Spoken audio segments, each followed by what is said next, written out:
And I'm live. Welcome to the Sunday night live stream. I'm your host, Gordy Canuck. You're watching Act One, Canadian take on news events. Canadian, that's me, Gordy Canuck, otherwise known as Gordon Causey. And it is right now 10:17 p.m. on the 28th day of September 2025. And man, oh man, there is a ton of stuff going on in the world. Too much. Church shootings in Utah, in Michigan, um, the ongoing conflict, the ongoing war between Hamas and Israel, between the Palestinians and the Israelis, the Sudanese war, which is absolutely brutally horrific. 10 plus million people displaced, millions more said to be starving. Although it doesn't get nearly as much attention as Gaza. It's a horrific situation unfolding in Sudan. Then we have stories of the U.S. Trying to resurrect a military and naval base, a storage facility in the Philippines, deploying a nuclear submarine to the region in something of a show of strength. I have seen a report online video claiming that the U.S. has fired an unarmed missile, a nuclear missile, but without a nuclear armament attached in the South China Sea, with the suggestion being that it's something of a show of force, uh, a signal to the Chinese, hey, we're here and we're present, and be cautious. And then in the UK, we have Keith Starmer has made a recent announcement within the last day or two that the Great Britain is introducing a digital ID, that it will be implemented before the end of their current parliamentary session. Not sure when the parliamentary session ends in Britain. In a year, 2 years, 3 years. I don't know how much longer they have to run, but further stating that unlike Alberta, which is also equally introducing a digital ID that they were referring to as a wallet, in Alberta, they are saying that this digital wallet, digital ID will be voluntary. You can use it if you choose. In Britain, Starmer, Prime Minister of Great Britain, is stating that you will not be able to work in the UK unless you have this digital ID. If you can't work, you can't buy. You talk about Revelation chapter 13, you cannot buy or sell unless you have the mark and the number, and the number of its name. Let those with understanding, let those with wisdom recognize what that is. I realize it can be somewhat debatable as to whether or not a digital ID being mandatory to work, is that the mark of the beast or not? And I realize that could be a point that some might debate. Some might say that it is not. To my way of thinking, it absolutely is. If you cannot work, then trying to buy and sell in the marketplace is going to be incredibly difficult. Nancy has shown up on the live stream. She's one of the moderators. I enjoy, please fill up the live chat. Tell me where you're from if you haven't been here before. I know that Eat Me, also known as Nancy, is from Montreal, Quebec, Canada.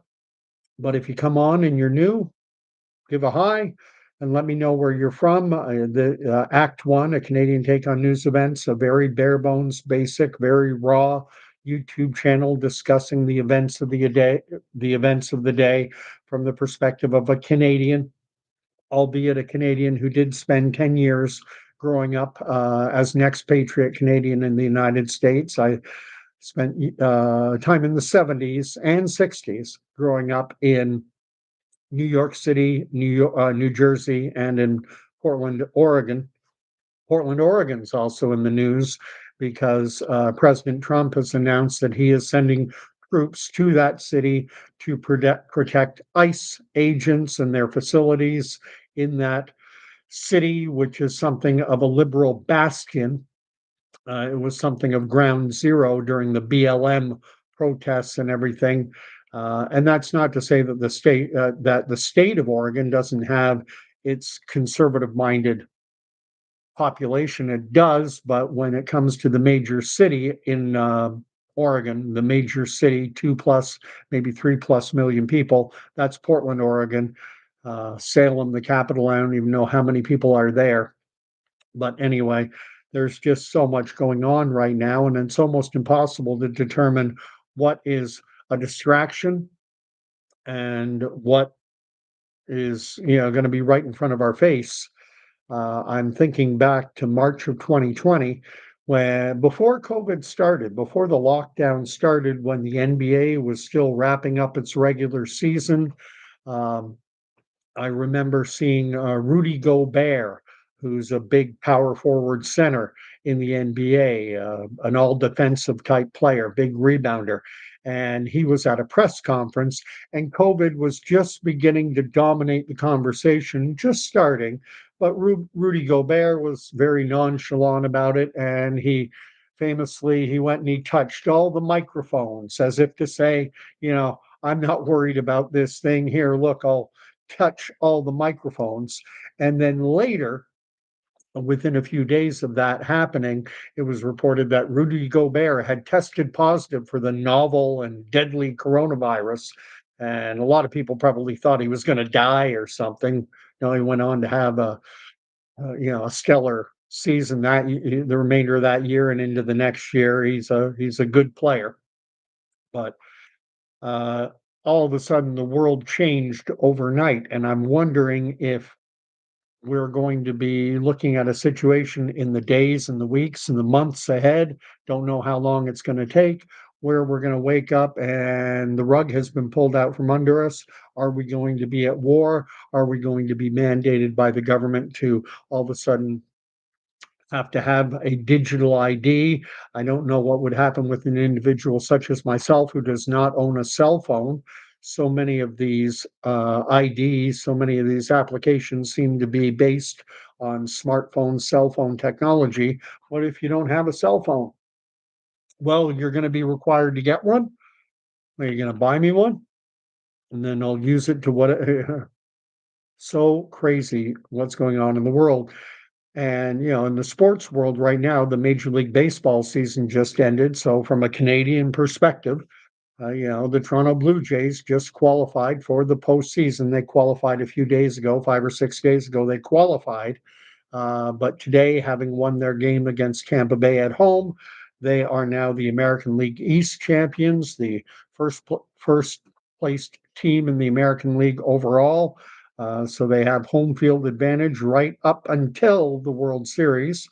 And then it would depend if they were playing the Milwaukee Brewers. Milwaukee would have, if Toronto does make it to the World Series, then if they were to be playing against Milwaukee, Milwaukee would have home field advantage because they have the better record. But we have the best record in the American League.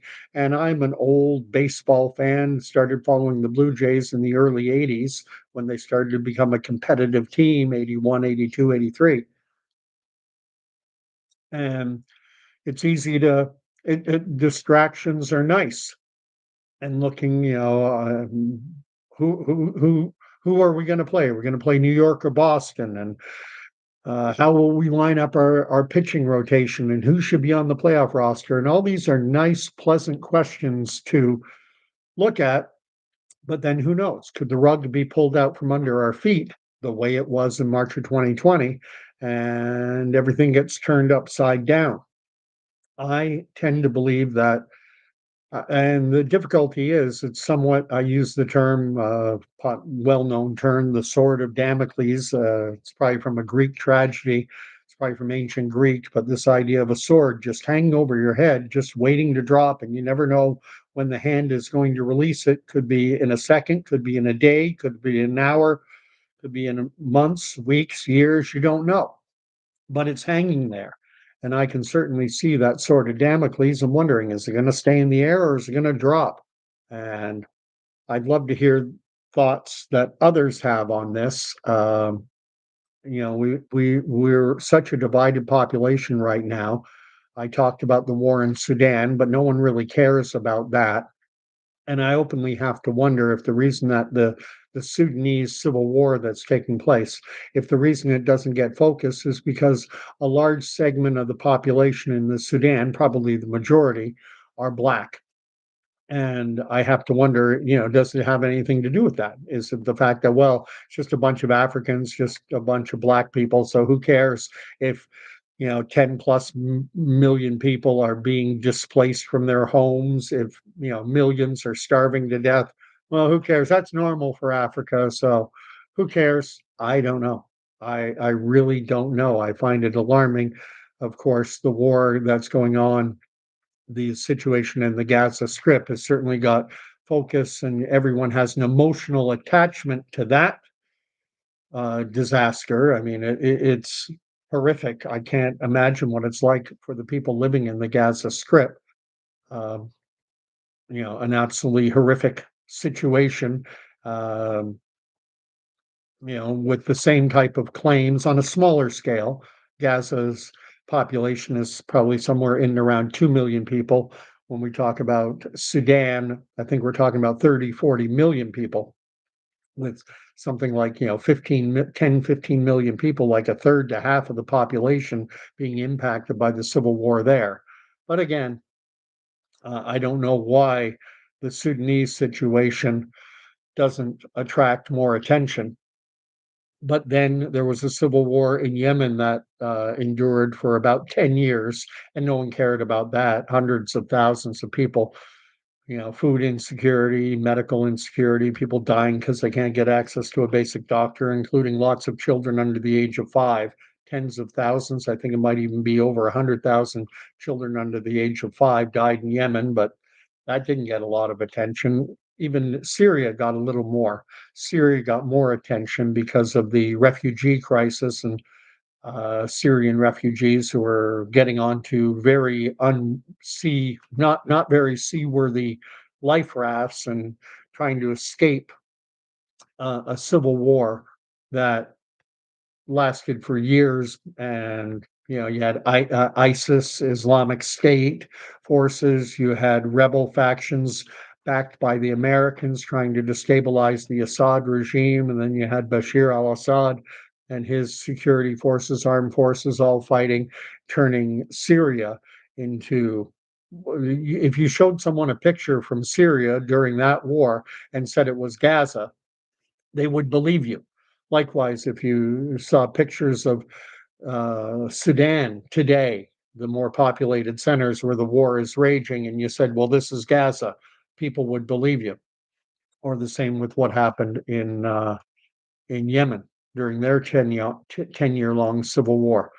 Uh, Things are really unfolding fast. And now, as I say, the US has deployed at least one nuclear submarine to the South China Sea. And pull up a map and look where the Philippines is in relation to Taiwan, in relation to China. It's right around the corner. And that is low. That's low on the news feed. That's below the fold. What's Nancy saying? That she's saying that people don't care because they don't know of it, not because they are black, because the media are not talking about it. But why isn't the media talking about it? Why is the media kind of saying, don't look over here, ignore millions of people starving to death in Sudan? We don't care about them. We only care about Gaza. The situations are very similar. The Arab minority, and the name of the group. It's kind of a breakaway faction from the Sudanese military, backed by the United Arab Emirates, and they're being called the RTF, something like that, or Rapid Response Force, something like that. It's RTF, RFF, a rebel faction within the military who has broken away, and there are all kinds of claims of genocidal killings, and There's claims of starvation, claims of food insecurity, but I mean, it's the same basic. What we can only the world can only fixate on one humanitarian crisis at a time. Maybe that's it. Why does the media pick a smaller conflict? If you think about it, the conflict, Israel is a tiny little nation. If you took the entire population, the Palestinian population and the Israeli population, it pales. Sudan is a much bigger country population wise, much bigger country, physical area size. And this RTF, or whatever the name of the group is, they're calling for a two-state solution. They want to break away and form an independent nation state separate from Sudan currently. And it's all racial. There are different racial ethnic groups within the Sudan, all fighting with each other, murdering each other, genociding each other. But we don't care. We don't care. I'm going to springboard into something that's been on my mind for a while, and that is kind of comparing what is happening in the world, in the broader world, but focusing in on the Middle East specifically and relating it to the famous Godfather movies. And it strikes me that's what we're looking at now in the world. We have a situation where you have all these, you have Iran, you have Israel, and I see parallels everywhere that I look. Um, the Corleone family in that movie, there were two capo regimes, two kind of sub regimes under the Corleone family. One headed up by Tessio, one headed up by Clemenza. And it strikes me that when you look at Iran, Iran has kind of capo regimes as well. They've got their proxy forces in Yemen with the Houthis, in Gaza with Hamas, in Lebanon with Hezbollah.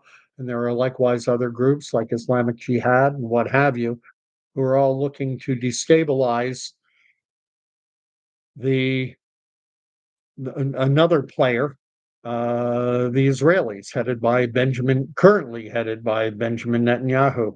Anyone have any thoughts? I see a number of people are watching the stream. I enjoy the engagement. It helps springboard my thinking. Someone brings up a point, and even if you disagree with me, it's all good. The only thing I ask is that you be respectful. I was in a long-winded exchange on um, a long-winded exchange with someone who used to be called Townhouse Gardner, now called, I forget what her username is now. Her name is Lisa. Only going to use the first name, but um,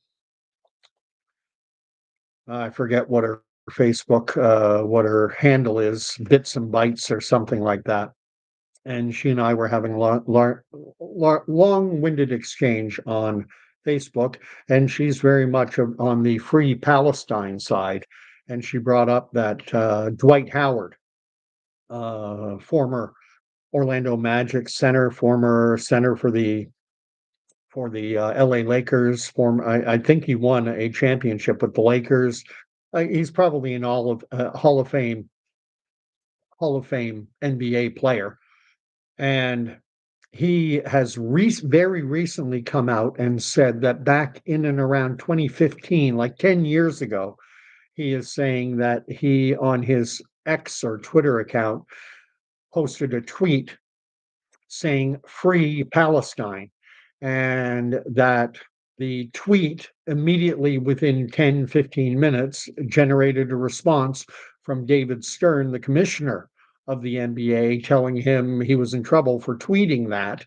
However, David Stern has refuted that. He is saying that that never happened, and I wonder, why did Dwight Howard suddenly, 10 years after an event, that he seems to remember, why did he wait 10 years to say anything about it?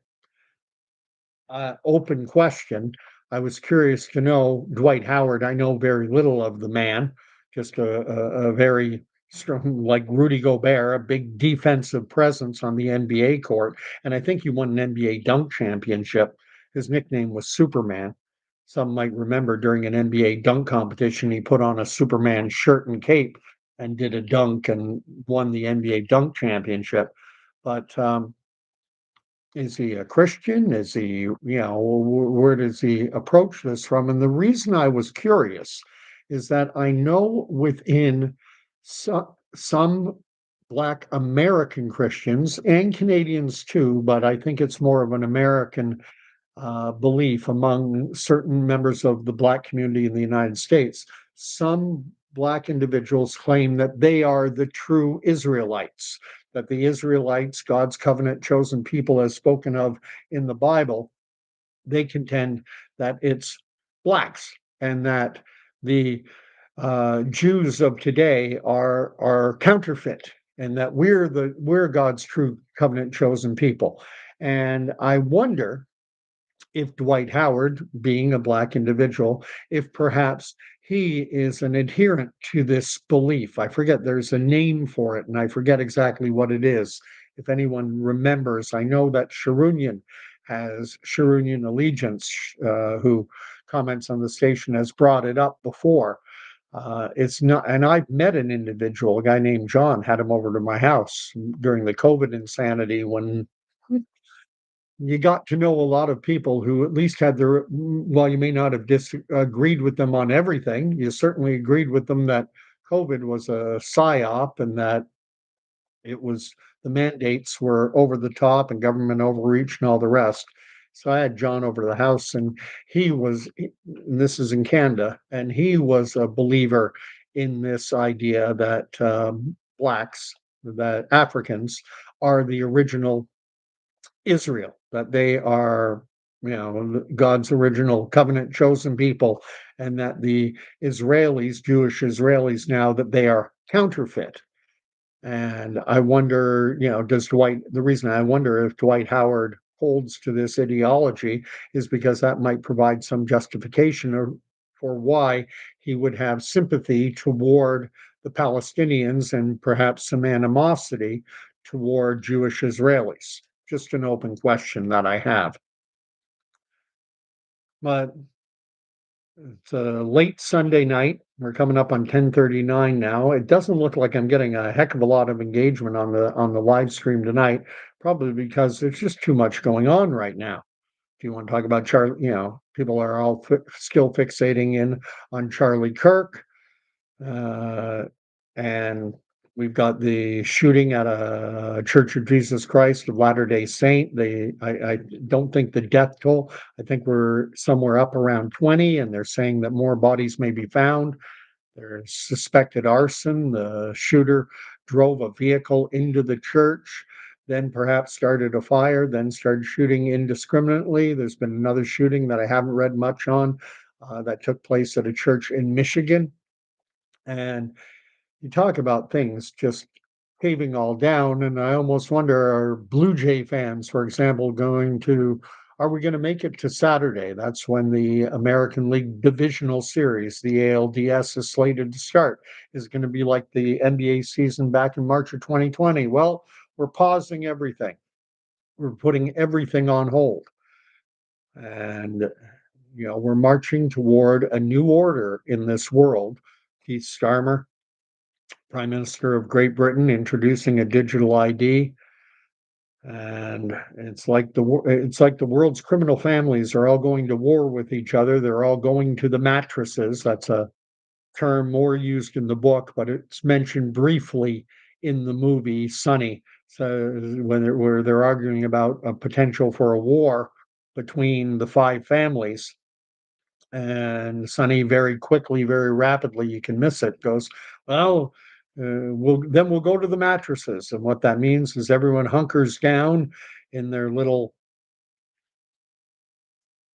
they have they have armed groups placed all over the city, and in little dens, if you will, and they get mattresses, and guys just hunker down there while the war rages between the criminal families. And that's what the way it looks to me that the world is unfolding right now. And I'm here to tell you, as a professing Christian, that, and I'm guilty, I did watch the Blue Jay game today. I did welcome the distraction of seeing Alejandro Kirk hit 2 home runs, including a grand slam, another homer by Springer and Barger. You know, this is a welcome distraction from all the goings on in the world, and it would be nice to, but is it all just gonna? Are they gonna pull the rug out from up under us if we're going to war? How close are we to a war taking place between, the world is dividing up into individual camps, very much like what happened before World War I broke out. Everyone got their dance partners lined up. Uh, Alliances were formed, allegiances. We've got China allied with Russia, Russia allied with Iran. Blossoms and Bites has shown up. That was the name I was trying to recall. I was mentioning, Lisa, the conversation we were having with respect to Dwight Howard and what he claims he tweeted back in 2015. I think it was 2015. It's like 10 years ago. And I'm wondering why it took him 10 years to talk about it, and the fact that David Stern, commissioner of the NBA, has come out publicly and refuted it and saying that never took place. Who knows? I mean, that's one of the unfortunate things in today's world is that I'm talking about the Blue Jays, and I'm thinking, sport should leave politics alone. Why do we have everything in this world is political? It would be nice if the sporting arena would just divorce itself from all the political chatter in the world. But we're all political beings to one degree or another. And Dwight Howard, I don't know anything about him other than his NBA career, and I don't even know that much about that. I was reading he's currently playing in Europe, and even though he's 39, 40 years of age, he's apparently hopeful of making a return to the NBA. It's where the money is, and maybe he wants to come back. But anyway, doesn't appear that there's. I was hoping that tonight's stream would get some engagement, but sometimes it doesn't. It happens time to time. Seems to be dependent largely upon how hot a topic is. One thought I'd been meaning to express, but the Charlie Kirk assassination kind of, pushed everything else aside. I imagine the one individual who was happiest about the Charlie Kirk assassination story might very well have been a woman who was deemed the Phillies Karen just a day or two or three before the Charlie Kirk assassination happened. I think that was on September 10th. Just within 2 or 3 days before that, down in Miami, a woman dressed in wearing Phillies attire, Phillies gear, had stolen or taken a ball from a fan who had given the ball to his son. There was a skirmish, ball gets hit, home run gets hit into the stands, and it landed in front of this woman, and then this dad had come over, and he was the one who walked out with the ball, waved it around, went up to his son, plopped it in his glove, and then this woman who's been dubbed the Phillies Karen came storming over, and she started saying, "That's my ball, you took it from me." And eventually the dad didn't want to deal with this woman screaming in his face, so he reached into his son's glove. He said, "Here, and get out, there, you can have it." And that story was getting a lot of focus. And then Charlie Kirk got assassinated, and it faded into background noise. And the internet was all up in arms about who was this Philly Karen. There was a report that she worked at as an administrative position with a New Jersey school board, but they denied it. And there were other claims that were denied, and never got a definitive identification on this woman. And it seemed weird to me. 2 or 3 days had gone by, and we still didn't know who this woman was in this digital internet age. And then the Charlie Kirk assassination came along, and gone. Shrunian is here. Uh, And Shrunian is making a valid point, I think, my opinion. Shrunian is saying that, hello, he's saying World War III since the pandemic. So it seems to me that Shrunian is suggesting that World War III already started, and the start of it was the pandemic. And I think that's a fair way to look at things. I don't think that's beyond the pale by any stretch of the imagination. I think you can make that argument, certainly.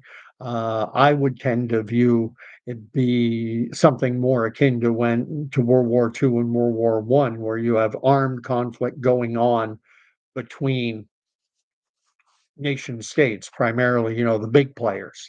And the big players in the world right now would be certainly the United States, certainly Russia, certainly China. And then you have other small, more regional players. Israel would be one, Iran would be another, North Korea another. And what's going to happen in the days, weeks, months, years ahead?